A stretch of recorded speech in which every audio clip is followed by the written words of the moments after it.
సార్వత్రిక ఎన్నికల్లో చంద్రబాబు నేతృత్వంలోని కూటమి విజయడంకా మ్రోగించడం అనేది నిజంగా ప్రజల ఆశయాలకు ఆకాంక్షలకు అది ప్రతీకనే. ఈరోజు చంద్రబాబును నమ్మారు ప్రజలు, చంద్రబాబును కోరుకున్నారు కాబట్టి ఒక రాక్షస పాలన అంతమొందించారు. ఆ రోజు గౌరవ సభ నుండి శాసనసభలో చంద్రబాబు నాయుడు గారికి అవమానపరిచి కౌరవ సభగా మార్చారు. ఆ రోజు పంతంతో చంద్రబాబు చెప్పారు, నేను మళ్ళీ అధికారం చేపట్టే ఈ సభకు వస్తానని చెప్పాడు. ఆ పట్టుదలను, ఆ పంతాన్ని ప్రజలు నమ్మి ఈరోజు ఆ కౌరవ సభలో అవమానం జరిగినాడు. ఈరోజు గౌరవ సభకు వెళ్ళబోతున్నాడు.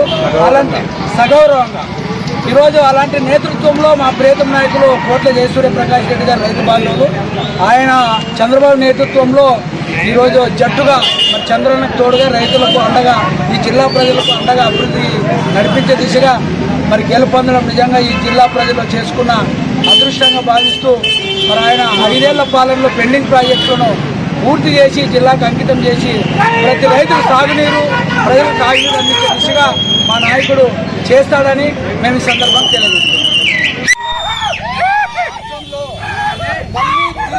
తెలుగుదేశం పార్టీ ఏర్పాటు చేయడం జరిగినది. అందులో భాగంగా డోన్ నియోజకవర్గం నుంచి కోట్ల జయసూర్యప్రకాష్ రెడ్డి గారు గెలుపొందడం జరిగినది. ఒక సామాన్య వ్యక్తి చేతిలో కాదు, ఒక నియంత బుగ్గన అంటే ఎన్నో డెవలప్ చేసినాడు, చాలా అభివృద్ధి చేసినాడు. గెలవలేడు అనే స్థాయి నుంచి గెలిచే స్థాయికి ఎదిగి ఈరోజు గెలిచి బుగ్గనకు మేమంటే ఏంటి అని చూపించడం జరిగింది. కర్నూలు పట్టణ ప్రాంతాన్ని అభివృద్ధి చేసే విధంగా మన